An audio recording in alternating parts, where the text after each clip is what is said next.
what in the world is happening with King County real estate? Let's check it out. You're looking at the supply and demand for the last 2 years in King County. Green is the supply, number of new listings.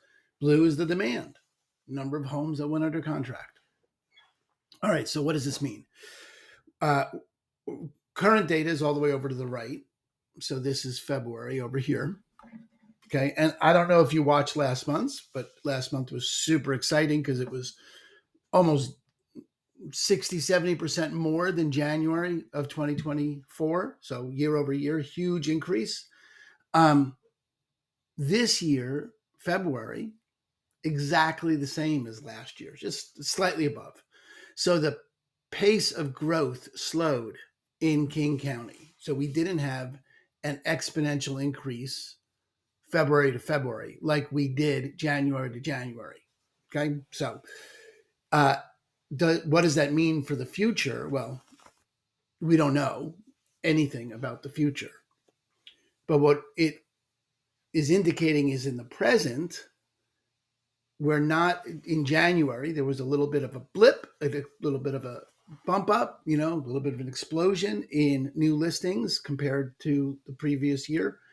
And that's slowing down in February. Now it's up over January, but it's not up over January the way it was last year. If you look, so January to February last year was 1,300 in January to 1,800.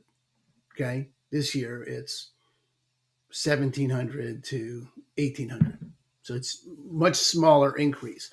So what does that mean? Does that mean that January was just unusually slow last year and we're going to be about the same as last year?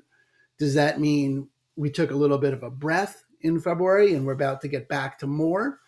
It's hard to say. What is predictable, just given historic seasonality trends, March will be more than February.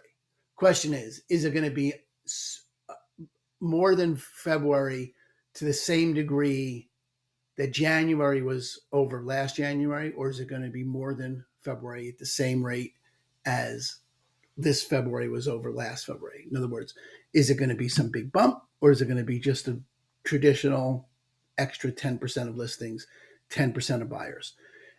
If I had to guess, I would say it's going to be the same as last year, not considerably more. I don't see anything about the current reality that makes me think people feel that much more confident.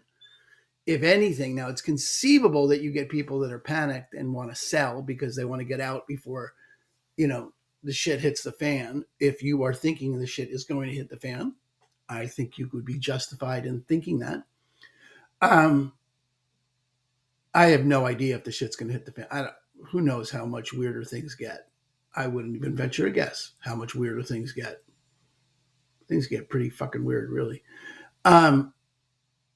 So my guess is we wind up really close to last year. We'll see if I'm right.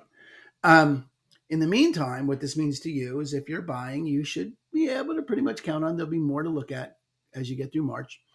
Competition's going to be the same as it was in February, be roughly the same for you. And it'll be the same as it was last year.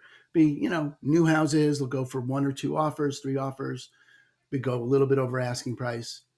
There'll still be homes that are available on the market that you can negotiate with. Selling needs to be really done carefully. You need to price appropriately. You want to be one of those houses that gets 3 or 4 offers, not one of those houses that just sits there because you decided to get greedy with the price up front.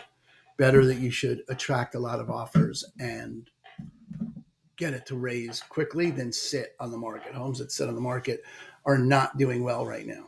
So that's where we're at. It'll be really interesting to see what happens in March. Are we going to pick back up, or are we just going to do a regular little boop boop last year? So we'll see. You got questions, you need anything, let me know. That's what I'm here for. Aaron Hendon with Christine and Company over at eXp Realty. See you next month. Party on, Wayne.